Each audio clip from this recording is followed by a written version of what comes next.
ভৌগোলিকভাবে কম্বোডিয়া হলো এমন একটি দেশ যার সাথে রয়েছে বাংলাদেশের অনেক সাদৃশ্য। যেমন কম্বোডিয়াতে রয়েছে সুউচ্চ পাহাড়, ঠিক তেমনই রয়েছে নীল জলরাশি, আমাদের কক্সবাজার এবং বান্দরবানের মতো। প্রিয় দর্শক, মায়াজালের এই পর্বে চলুন জেনে আসি কম্বোডিয়া সম্পর্কে। নিয়মিত ভিডিও পেতে অবশ্যই সাবস্ক্রাইব করুন মায়াজাল।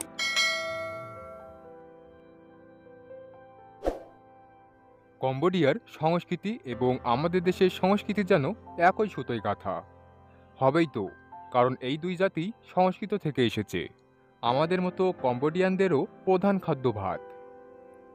পৃথিবীতে সবচেয়ে বড় বৌদ্ধ মন্দির ও হিন্দু ধর্মাবলম্বীদের মন্দিরটি কম্বোডিয়ায় অবস্থিত। অ্যাঞ্জেলিনা জোলি অভিনীত টম রাইডার ছবিটির শুটিং হয়েছিল কম্বোডিয়ার অ্যাংকর ওয়াটে। আমাদের 1971 সালের মতো তাদেরও রয়েছে বিভীষিকাময় অধ্যায়।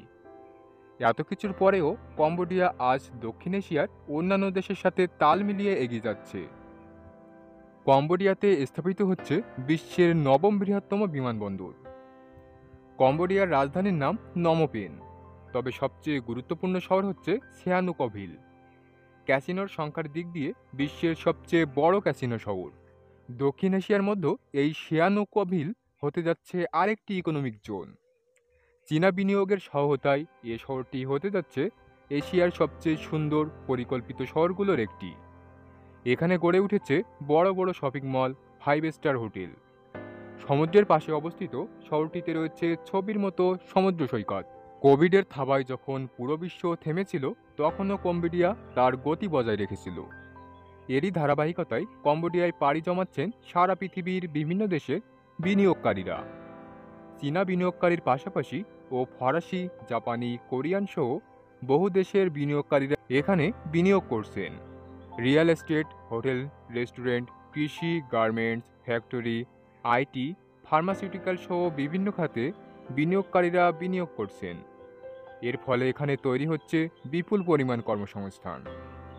আমাদের দেশের বেকার যুব সমাজের জন্য এ কম্বোডিয়া হতে পারে পরবর্তী গন্তব্য।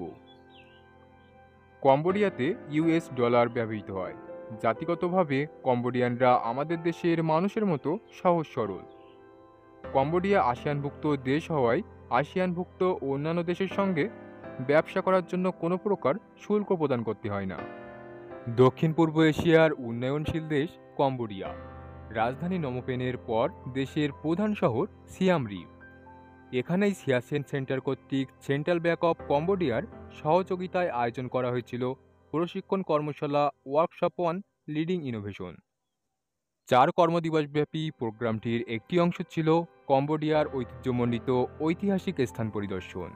অবশিষ্ট 3 কর্মদিবস ছিল প্রশিক্ষণ। ইতিহাসের পথ কখনো মসৃণ হয় না। বহু যুদ্ধ, ধ্বংস আর বহু চড়াই উতরাই পেরিয়ে তাকে এগিয়ে চলতে হয়। প্রাচীন দেশটির ইতিহাসও তার ব্যতিক্রম নয়। কম্বোডিয়াকে ইতিহাসের ভাঙা গড়ার অমসৃণ পথ মারিয়ে আসতে হচ্ছে আজকের এ পর্যায়ে। সে এক বিস্তৃত ইতিহাস। নবম শতাব্দীর প্রথম ভাগে বর্তমানের কম্বোডিয়া, লাওস, মিয়ানমার, থাইল্যান্ড ও ভিয়েতনামের অংশবিশেষ নিয়ে খেমার সাম্রাজ্য গড়ে উঠেছিল। তাই ঐতিহাসিক কারণেই এই বিস্তীর্ণ এলাকার মানুষের মধ্যে ভাষা, সংস্কৃতি, বর্ণ ও মননে মিল লক্ষ্য করা যায়।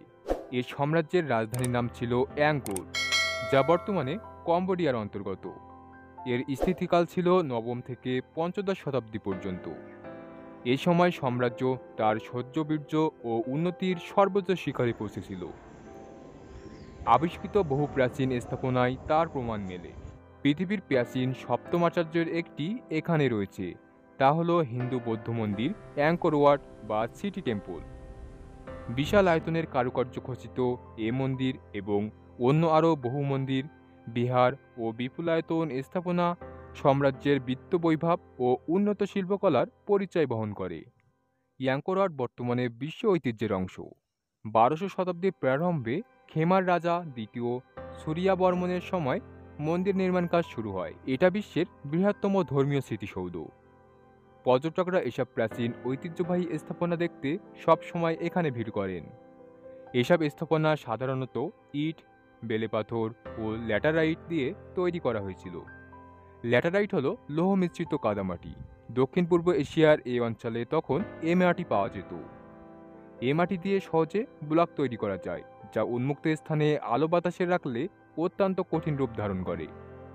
তাছাড়া ব্যবহৃত হয়েছে হাজার হাজার টন পাথর, যা দূর পাহাড় থেকে এনে কিভাবে সেই সুদূর অতীতে এসব স্থাপনা তৈরি করা সম্ভব হলো, তা এক কথায় অবাক করার মতো। বিশাল সব স্থাপনার গায়ে নির্মিত হয়েছে ভাস্কর্য ও অঙ্কিত হয়েছে নানা চিত্রকর্মে। এসব ভাস্কর্য ও চিত্রকর্মে ইতিহাসের নানা উপাদান কারুকার্য খচিত নকশায় বিবৃত করা হয়েছে। নানা জটিল হিসাবায়নে এর নির্মাণ কাজ সম্পন্ন হয়েছে। কত লোকের শ্রমে ঘামে এর জটিল ও আয়াসসাধ্য কাজ সম্ভব হয়েছে, ভাবলে সত্যি বিস্ময়ের অন্ত থাকে না। জানা যায় অ্যাঙ্কর ওয়াট তৈরি করতে হাজার হাজার লোকের প্রায় ৩৭ বছর সময় লেগেছে। এবার কম্বোডিয়ার ওয়াটার ভিলেজ সম্পর্কে জানা যাক। ওয়াটার ভিলেজ হলো পানির উপর গড়ে তোলা গ্রাম বিশেষ। একে ভাসমান গ্রামও বলা হয়ে থাকে। আমাদের দেশের বেদে সম্প্রদায়ের মতো আমাদের এখানে বেদেরা বসবাস করে নৌকায়, আর ওরা বাস করে পানির উপর ঘরবাড়ি বানিয়ে। দক্ষিণ পূর্ব এশিয়ার বৃহত্তম সুপেয় পানির লেক বা হ্রদ বিশাল লেক, নাম টনলে স্যাপ।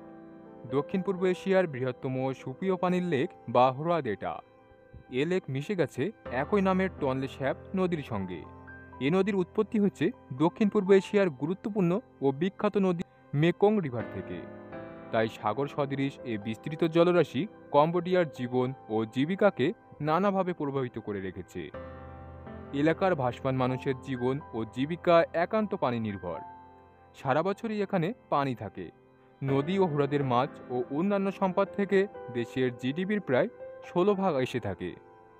কম্বোডিয়ায় প্রধানত দুটি ঋতু দেখা যায়, একটি শুকনো বা গ্রীষ্মকাল, অপরটি বর্ষা ঋতু।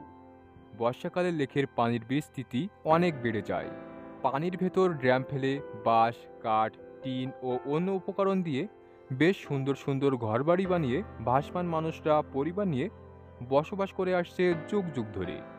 তারা মাছ, সাপ, শামুক, ঝিনুক শিকার করে সাপের খেলা দেখিয়ে জীবিকা অর্জন করে থাকেন। তাদের জীবন প্রণালী দেখার জন্য দেশ বিদেশের অসংখ্য পর্যটক প্রতিদিন এখানে বেড়াতে আসেন। কম্বোডিয়ার অর্থনৈতিক প্রবৃদ্ধির প্রধান সহায় হল তার উদীয়মান যুবশক্তি। তারা অত্যন্ত পরিশ্রমী ও কর্মমুখী। সব জায়গায় তারা কাজ করছে, তাদের সক্ষমতার পরিচয় দিচ্ছে। বিভিন্ন দেশীয় ও আন্তর্জাতিক ফোরামে তারা প্রতিভার স্বাক্ষর রাখছে। উন্নয়নের সব ক্ষেত্রে তারা অতি সরব। তারা শিক্ষায় এগিয়ে যাচ্ছে। অনেক পিতামাতা তাদের সন্তানদের উন্নত মানের শিক্ষার ব্যবস্থা করছেন, মানসম্মত প্রতিষ্ঠানে লেখাপড়া শেখাচ্ছেন। সেখানে জনস্বাস্থ্যের উন্নয়নে কাজ চলছে। উন্নয়ন কর্মকাণ্ডে সুস্থ সবল মানুষের প্রয়োজন। শিক্ষা স্বাস্থ্যের জন্য বিভিন্ন প্রদেশ ভিত্তিক বাজেট রয়েছে। বিশ্বব্যাংক, IMF সহ বহু আন্তর্জাতিক সংস্থা এদেশে কাজ করছে। প্রতি বছর গড়ে প্রায় 5% হারে অর্থনৈতিক প্রবৃদ্ধি হচ্ছে। নগরায়ন হচ্ছে। পর্যটন ও কৃষি নির্ভর হলেও বর্তমানে ছোটখাটো শিল্পায়নে দেশটি এগিয়ে যাচ্ছে। শিল্পপণ্য উৎপাদন ও রপ্তানি বাড়ছে। অভ্যন্তরীণ অর্থনৈতিক কার্যক্রম ক্রমাগত বেড়ে চলেছে। বাংলাদেশ দক্ষিণ এশিয়ার উদীয়মান অর্থনীতির দেশ, যেখানে কম্বোডিয়া দক্ষিণ পূর্ব এশিয়ার একটি উন্নয়নশীল দেশ। বাংলাদেশ স্বাধীনতা অর্জন করে 1971 সালে, যেখানে কম্বোডিয়া স্বাধীনতা লাভ করে 1953 সালে, অর্থাৎ বাংলাদেশের প্রায় 18 বছর আগে। বাংলাদেশের মাথাপিছু আয় প্রায় $2,500 যেখানে কম্বোডিয়ার মাথাপিছু আয় $1,500 কিছু উপরে। জীবনমানের গুণগত দিক থেকে বাংলাদেশ কম্বোডিয়ার চেয়ে অনেক ক্ষেত্রেই এগিয়ে রয়েছে। তবে রাজনৈতিক স্থিতিশীলতার দিক থেকে কম্বোডিয়া বাংলাদেশ থেকে এগিয়ে রয়েছে, যা একটি দেশের উন্নয়নের অন্যতম পূর্বশর্ত।